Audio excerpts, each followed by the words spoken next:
கடந்த செப்டம்பர் 27 அன்று தமிழ்நாட்டில் உள்ள கரூரில் நடிகர் மற்றும் தமிழாக வெற்றிக் கழகத்தின் டிவிகே தலைவர் விஜய் கலந்து கொண்ட பொதுக்கூட்டத்தில் ஏற்பட்ட கூட்ட நெரிசலில் 41 பேர் உயிரிழந்தனர்.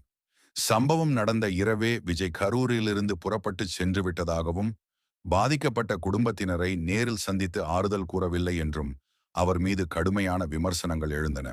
மேலும் இந்த விவகாரத்தில் தனது துயரத்தை வெளிப்படுத்தவில்லை என சென்னை உயர் நீதிமன்றமும் அண்மையில் டிவிகே தலைவரின் செயல்பாட்டை கண்டித்தது.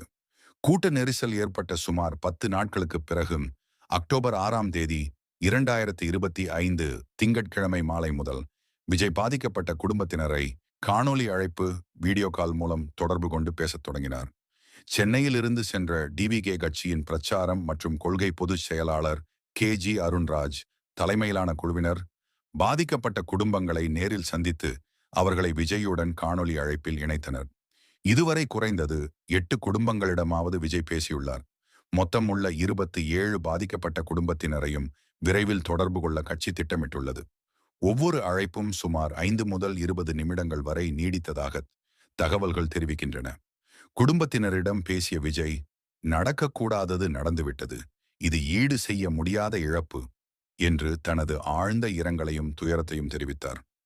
நான் உங்களுடன் இருக்கிறேன், நான் உங்களுக்கு துணையாக நிற்பேன் என்று அவர்களுக்கு உறுதியளித்தார். உயிர் இழந்தவரின் சகோதரியிடம் நான் அண்ணன் ஸ்தானத்தில் இருப்பேன் என்று கூறி ஆறுதல் அளித்துள்ளார். விரைவில் நேரில் வந்து சந்திக்கிறேன் என்றும், கட்சி சார்பில் அறிவிக்கப்பட்ட நிவாரண உதவிகள் விரைவில் வழங்கப்படும் என்றும் உறுதியளித்தார். இச்சம்பவத்தில் உயிரிழந்தவர்களின் குடும்பத்திற்கு தவேக கட்சி சார்பில் தலா 20 லட்சம் ரூபாய் நிவாரணம் வழங்குவதாக ஏற்கனவே விஜய் அறிவித்திருந்தார். காணொலி அழைப்பின் போது குடும்பத்தினர் அதை பதிவு செய்யவோ அல்லது புகைப்படம் எடுக்கவோ கூடாது என்று கட்சியின் தரப்பில் கேட்டுக்கொள்ளப்பட்டது. காணொலி காட்சி டிவிகே உறுப்பினரின் தொலைபேசியில் மட்டுமே பதிவு செய்யப்பட்டது. இந்த சம்பவம் குறித்து விசாரணை நடத்த சிறப்பு புலனாய்வு குழுவை SIT அமைக்குமாறு சென்னை உயர் நீதிமன்றம் உத்தரவிட்டது.